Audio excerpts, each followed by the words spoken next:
po na nakuha mula kay Undersecretary Cabral, mailalabas na ba ito? Maisa sa publiko na po ba ito, Congressman? Actually, ang DPWH ay nagbigay din ng announcement kaninang hapon na ibinigay na nila ito sa ombudsman. At least may progress. Sana isa sa publiko na rin po nila. At hihintayin lang natin po na magbigay sila ng official na pahayag. Pero unti-unti may mga nilalabas na rin na po tayo na mga insertions ng iba nating mga kasamahan sa Kongreso. Opo, meron po kayong inihain na resolusyon na imbestigahan din po itong pagkamatay ni Undersecretary Cabral. Sakaling pahintulutan ito, maaari din bang ilabas yun doon sa mismong pagdinig? Tama po, kasi gusto man natin na ilabas kaagad ang ating mga files. Unang-una, mas maganda kung opisyal at kumpleto at may paliwanag ang pagsasapubliko nito. Kaya kung kasama ang DPWH, mas maganda para hindi na rin questionin ng iba ang ilalabas natin. At kung nasa Kongreso, mas maganda pa. At ang alam kong gustong malaman ng marami ay ano ba ang laman nito.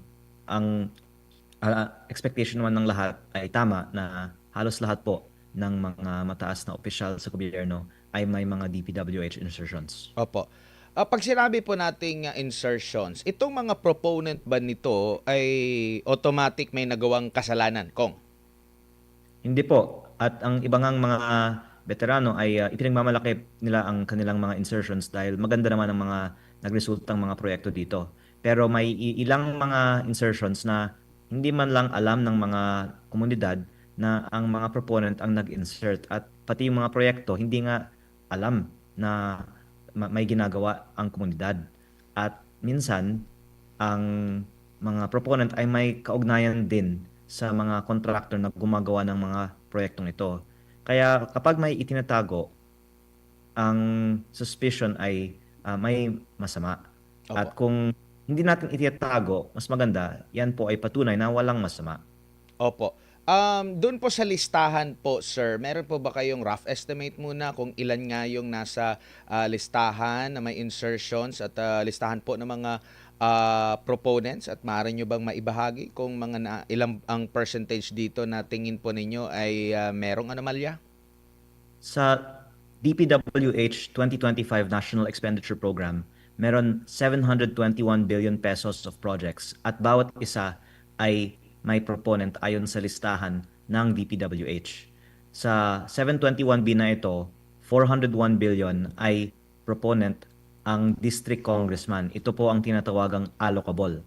At yung lampas dito na 320 billion ang outside allocable na iba-iba ang mga proponent. Kasama po dito ang tinatawagang leadership fund at meron din pong mga ibang code names na ayon sa aking research ay mga pinaparte-parte sa mga kontraktor. Ang ibang mga proponent din naman ay mga secretary at undersecretary ng mga ahensya na hindi DPWH. Kaya ang lumalabas, basta ikaw po ay mataas na opisyal sa gobyerno, pwede kang humirit ng flood control project insertion. Opo. Sir, linawin ko lang, yung daan-daang mga allocables, yung mga insertions na sinasabi po, meron po ba kayong maibahagi na estimate kung ilang porsyento rito po yung possible may anomalya? Ang sinabi ni former DPWH Undersecretary Roberto Bernardo, almost 100% of bids in DPWH are rigged. Kaya ang masasabi ko, nasa mataas na presyo din po ng mga proyekto na may anomalya. At talagang bihira lang ang tunay na bidding sa DPWH. Ang question lang kung yung proponent ay may kinalaman dito dahil maaari naman na ituro lang sa mga district engineering offices ang mga anomalya. Kung makikita natin na ang mga proponent pala ay sila mismo may-ari ng kontraktor o malapit sa mga kontraktor, yun po ay posibilidad na may anomalya. Pero kailangan ito pa ng further investigation. Ang listahang ito ay hindi conclusive, pero ito po ay matulunging na simula, kaya mabuti na isa publiko para pwedeng simula ng mga investigasyon. Opo. Congressman, itong listahan po ni Yusek Cabral ay for 2025 na budget natin? Meron po siyang listahan taon-taon. Yung pinakamarami kong detalye ay tungkol sa 2025 budget kasi yun po ang mismong hiningi ko, pero meron din po akong mga nakitang iba pang mga taon. Opo. Siya lang ba ang merong ganitong klase ng listahan, and na-confirm niyo rin po ba na sa iba pang mga undersecretary ay meron din ganitong listahan, Kong? Si Yusek Cabral po kasi yung gumagawa ng budget sa planning services ng DPWH at ang kanyang staff ay baka may mga kopya din ng mga files na ito at may mga handwritten instructions din naman sa kanyang mga files na galing kay SMB ang endorsement. Si SMB po ay si Secretary Manny Bonoan kaya hindi naman lang po siya mag-isa na gumagawa nito pero ang nakakapanghinayang nga ay hindi natin nabigyan siya ng pagkakataon na maging witness at ipaliwanag ito nung siya po ay buhay. At ito po ay sana maging lesson din na we take advantage sana of the DPWH officials to be witnesses dahil sila po ang makakaturo ng mga mas malaki pang isda sa mga investigasyon na ito. Opo, nabanggit niyo po na sa Kongreso at sa executive, kabilang po dun sa mga sangkot and private, no? Pero karamihan po ba dito sa mga opisyal na ito ay incumbent po? Opo, kasi kung hindi ka incumbent, wala ka namang connection para makakuha ng mga DPWH insertion. Opo. Sir, doon sa nabanggit nyo po na from sa executive outside ng DPWH, lahat po ba ng executive ng mga agency po ay, lalo na yung mga secretary or undersecretary, ay humiling ng sa patungkol sa flood control kahit hindi angkop doon sa kanilang ahensya? Opo, at yun po yung surprising na walang kinalaman sa DPWH at sila ang nakasulat na nag-identify ng mga flood control projects. Bago lang si partner MJ, doon naman ako sa private individuals. Mga anong klase pong mga tao ito, congressman, itong mga pribadong individual? At flood control lang po ba or meron pang ibang infra projects yung kanilang hiniling or sila yung naging proponent? At marami-rami din po ba sila? Yung mga private individuals ay mostly mga contractor, pero meron din mga ni-research ko na hindi naman contractor, parang mga kaibigan lang. Kaya parang yung mga insertion parang binibigyan lang sa mga kaibigan, parang premyo siguro dahil sa suporta sa election. Po, Kong, good evening. Si MJ po ito. Sir, gusto lang ma-establish yung lahat ng files na nabigay po sa inyo ni Yusek Cabral. Paano napunta, sir, sa inyong mga kamay? Mabuti pong tanong. Ako po ay nung bagong halal pa lang sa Mayo, nagtatanong na sa DPWH bakit ang budget ng Batangas na malaking probinsya ay mas maliit kaysa sa budget ng mga mas maliliit naman na mga probinsya. At ang aking first meeting sa office ni Yusek Cabral ay nasa June 11 at nagbigay siya sa akin ng mga paliwanag pero ang lumalabas ay talagang ayon sa mga ah, favored districts talaga ang alokasyon ng budget. At nagsulat po ako August 11 asking for the complete files and numbers. And then nung na-appoint si Secretary Vince Dizon September 1, nakita ko ang oportunidad na sumubok muli na makakuha ng mga files. Nag-set ako ng meeting sa kanyang opisina through Director Alex Bote at nung nandun na po ako sa opisina ni Yusek Cabral, tinawagan niya si Sec Vince at tinawagan din naman ni Sec Vince muli si Yusek Cabral at nakiusap po ako dahil sinasabi naman ng DPWH na ang gusto nila ay transparency. Pumayag si Sec Vince na ibigay ang mga files sa akin in the interest of transparency. At mabuti na nakuha ko kasi akala ko kahit hindi ko kunin, ibibigay naman ng DPWH sa ICI at Ombudsman. Pero nung bumisita ako sa ICI November 18, sinabi nila never nila nakita ang mga ipinakita ko sila, sa kanila noon. Ganon din po sa Ombudsman nung bumisita sila sa aking opisina ng November 28. At ang lumalabas po ay ngayon lang nung nire-raise natin ang existence ng files na ito ay talagang nape-pressure ang DPWH na ibahagi itong mga files kahit sa mga ibang ahensya ng gobyerno. Opo, Kong, gaano kalaki itong Cabral files? Ilang gig? Mga 17,000 plus rows ang mga projects sa 2025 National Expenditure Program at may iba pang mga tabs. Hindi ko po na uh, analyze actually yung buong file pa. At tama ka po, kailangan mo nga ng mabilis na computer para ma-process po lahat ng data. Opo, pero sir, based po doon sa mga na-examine po ninyo na mga bahagi ng Cabral files, gaano ka-crucial ito, sir? Will it cost the administration more of its political capital? I think yung maganda dito, imposible siyang inimbento lang.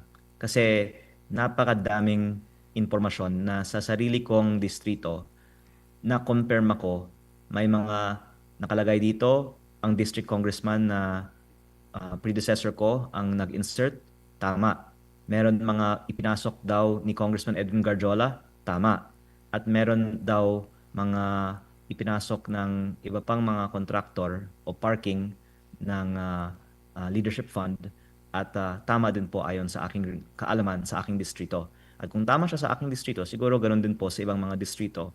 Kaya ito po ay hindi naman conclusive pero magbibigay ng basehan for further investigation na hindi lang imbento itong perception na marami sa gobyerno ay may mga insertion sa DPWH budget at siguro magiging basehan na talagang seryosohin natin ang mga aligasyon ng mga DPWH insertions beyond just congressmen and senators. Opo, sa series of video ni former colleague po ninyo, Zaldico, sinabi niya, dinamit niya ang pangalan ni Presidente at ng unang ginang Liza Araneta Marcos. Sa mga files, sir, na inyo pong as far as ng mga files po na inyo nakita sa Cabral files, masasabi ba na alam ng Malacanang itong nangyayaring galawan sa pambansang pondo, Congressman? Actually, if I may share, sir, kaya ang move ko ay hilingin kay Secretary Vince at sa DPWH na isa publiko ang mga files na ito. Kung wala naman po silang itinatago. Kaya ang sagot po sa inyong tanong, tignan po natin kung isa sa publiko po nila ang mga files na ito. Opo, parang abangan ang susunod na kabanata, Kong. Pero Kong, yung nabanggit po niyo kanina si SMB, Secretary Manuel Bonoan, based din po sa mga files na niyo pong nakita, masasabi niyo po ba na malaking kinalaman talaga o malaking impormasyon ang maibabahagi ng dating kalihim ng DPWH kung siya magsasalita sa issue na ito?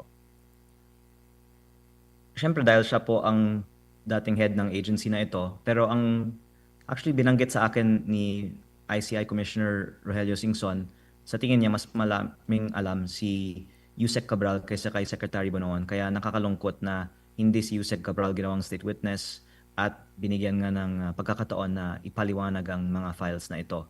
Pero I guess next to her is Secretary Bonoan. And I hope lang po that he will be protected and sana hindi po magkakaroon ng iba pang mga trahedya sa mga dating opisyal ng DPWH. Kaya din sir, nakakatakot na sumagot sa inyong mga tanong kung sino ang mga matataas na opisyal sa mga listahang ito kasi syempre iniisip din natin ang ating seguridad. Pero ang I think speculation ng publiko ay well-founded kasi kung wala naman po ang mga matataas na opisyal sa mga budget insertions, bakit po talagang itinatago ang mga insertions na ito? Sir, pag walang go signal ang DPWH, si Secretary Vince, ano ang inyong... Hihintayin ko po kung yung iba nating mga kasamaan sa Kongreso ay manawagan din na isa publiko natin kasi kanina lang sabi ni Congressman Terry Redon na ilabas na natin ang listahan. Kaya inilabas natin ang mga insertions ng Bicol Sur Party List na may 150 million pesos sa Camarines Sur sa dalawang mga roads sa Pamplona at sa Pasacao na nagkakataon ay ginagawa ng isang kontraktor na may pinakamaraming mga kontrata sa Camarines Sur na baka may kaugnayan sa Bicol Sur Party List.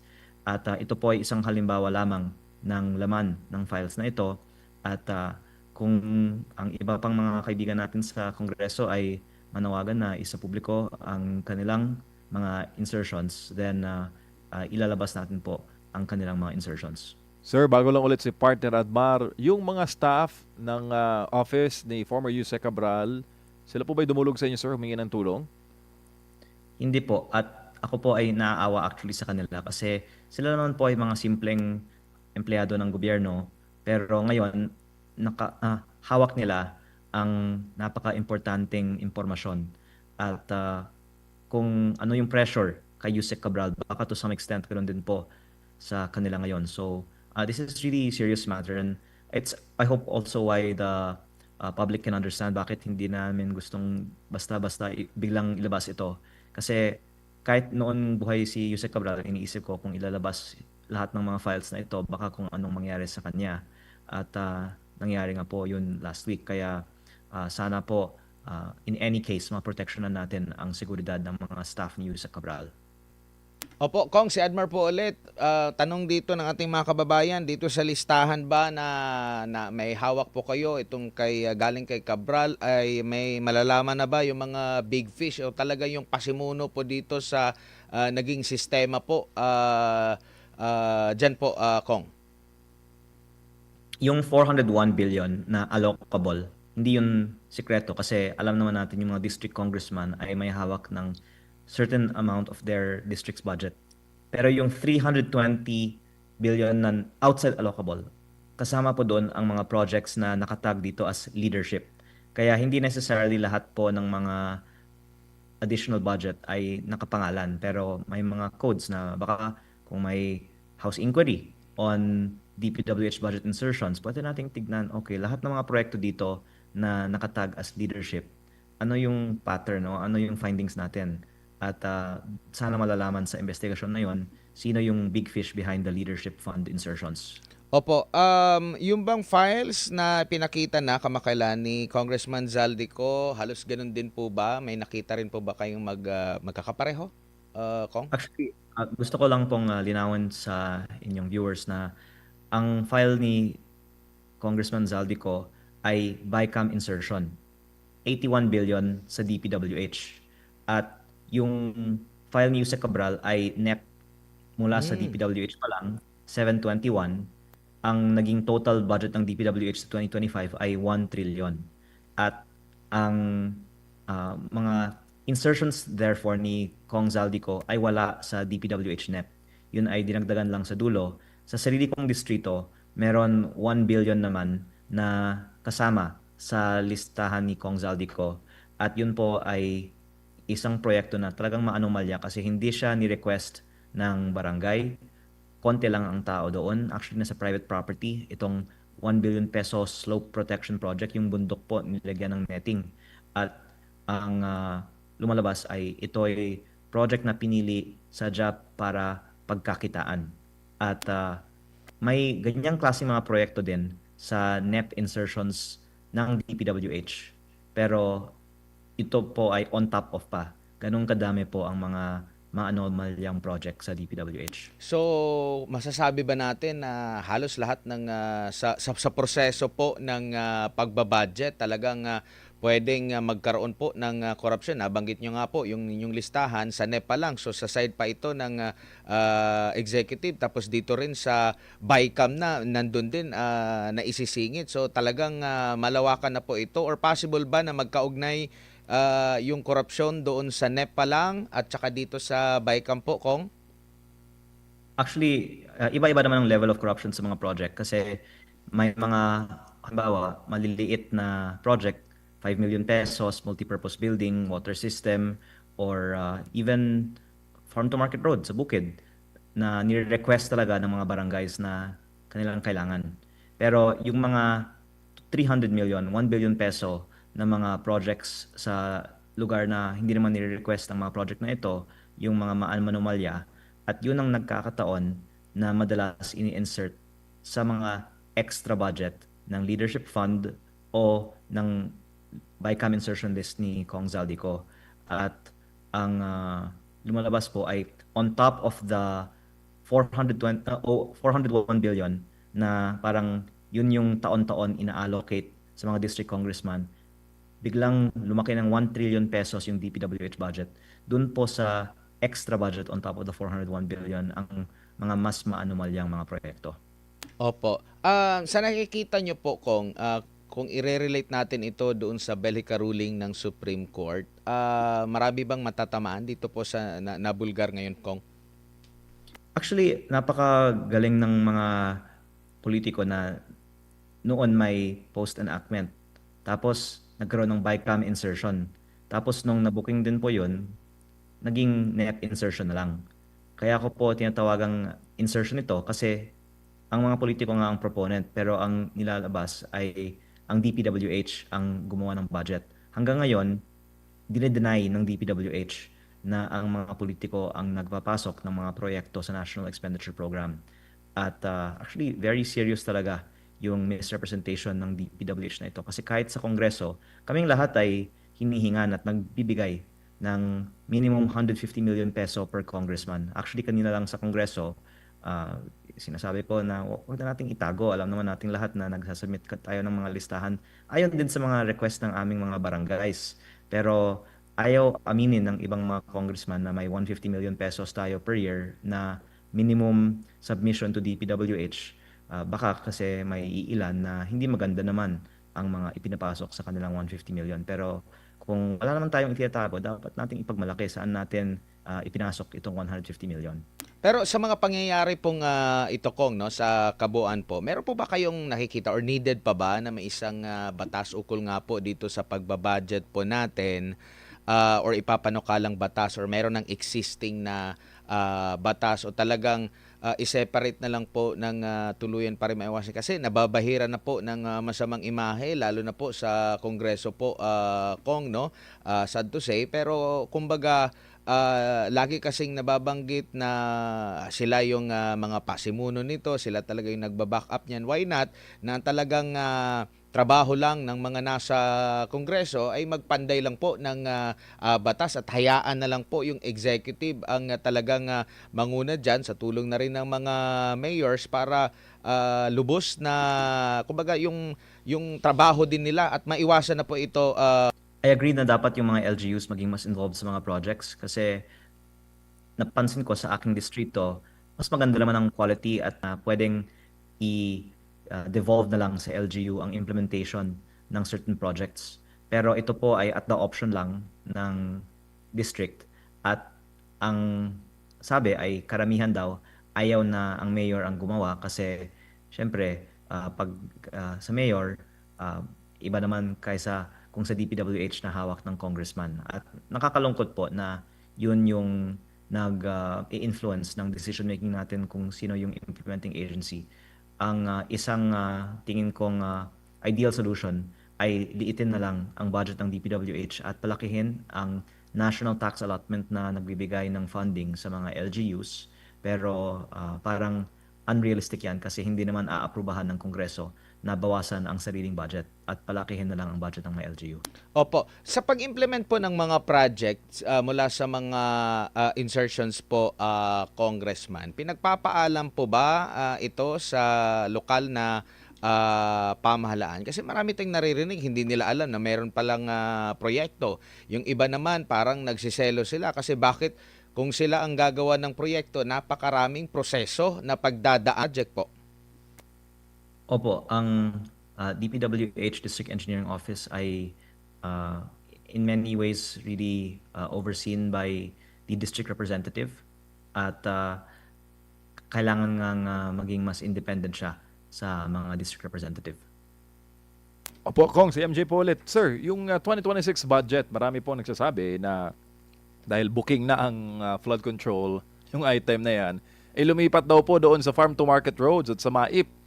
Anong masasabi niyo doon, Kong, bilang isa po sa member ng 20th Congress? Tama po, yung 255 billion pesos ng flood control nilipat sa una yung pagbayad ng inilipat mula sa PhilHealth. Pangalawa, ang dagdag na 16 billion sa farm to market road, ang 50 billion sa MAIP at iba pang ayuda. At malaki pa rin po ang natitira sa asphalt overlay na nabanggit ko na din po noon ay kasing overpriced at kasing prone to corruption as flood control.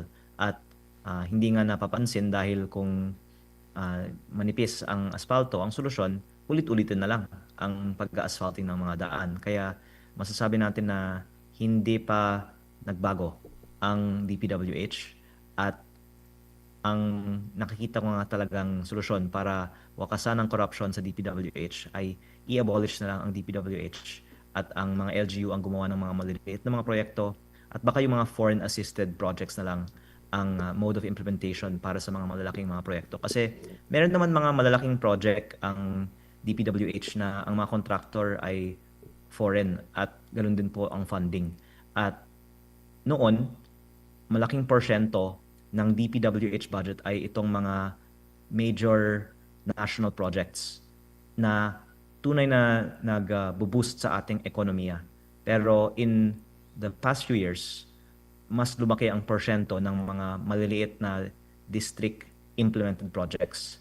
At actually ito po ang isang payo na ibinigay sa akin ng mga dating opisyal ng gobyerno na dapat nating ibalik ang previous ratio na i-focus ng DPWH yung mga malalaking infrastructure projects kaysa sa yung mga congressman-initiated projects.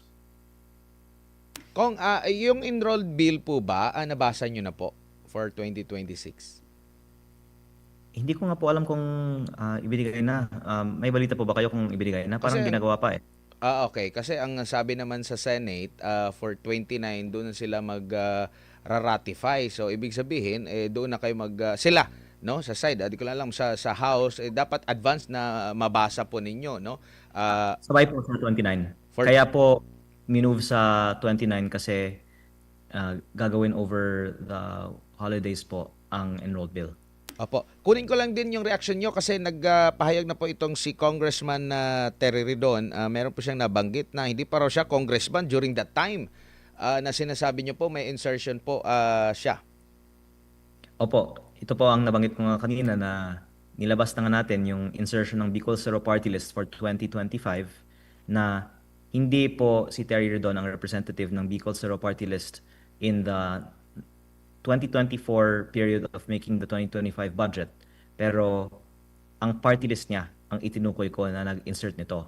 At tingnan natin kung ang contractor ng mga projects na ito na si Bicol Gold Rock ay may kaugnayan sa Bicol Saro kasi nagkataon na si Bicol Gold Rock ay parang contractor ng lahat ng mga malalaking projects sa Camarines Sur na baka naging supporter din ng Bicol Saro Party List sa nakaraang eleksyon.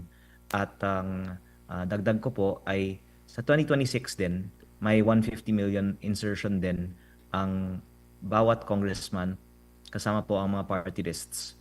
At kung hindi po inaamin ng mga iba na may ganitong mga insertion, nakakalungkot po yan kasi alam naman po nating lahat na lahat po ng mga congressman ay hinihingan ng 150M a year na isinisumite po para sa DPWH budget.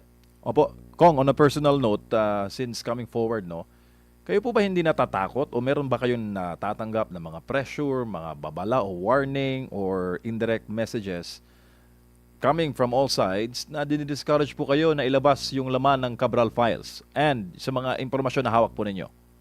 Opo, actually, medyo nalungkot nga ako na ang daming mga basher dahil akala ko kung gusto mong itigil ang korupsyon, yan ang gusto ng tao. Pero nakakapagtaka, bakit ang daming mga galit na lumalabas ang mga files tungkol sa mga budget insertions? Parang gusto nilang manatiling sikreto na lang ang mga budget insertions na to. Pero baka naman dahil ito yung mga hindi totoong tao na nagpo-post ng kanilang mga kritik, no? At sa akin naman, alam natin na ang pagsisiwalat nito ay tama. Kaya itutuloy na lang po natin ang ginagawa natin kahit na maraming nagpapayo na delikado ito kasi naniniwala po tayo na ito po ang tama. Sir, last question. Ano pong assurance na maibibigay po ninyo sa ating kapwa Pilipino, sa ating global audience na itong Cabral Files ay hindi po maililibing? Lalabas ba ito sa publiko, maisa sa publiko at yung accountability susunod doon po sa mga nasa pangalan o listahan po ni former Yusek Cabral? Pwede ko pong ibahagi ito. Yes, sir. Sisiguraduhin ko na balang araw lalabas ito kasi kaya po isa sa mga dahilan na hindi ito inilabas ngayon ay nakakatakot para sa seguridad ng mga maglalabas na ilabas ito. Pero kung pumanaw na ako, nagbigay po ako ng instruction na ilabas yung buong Cabral files.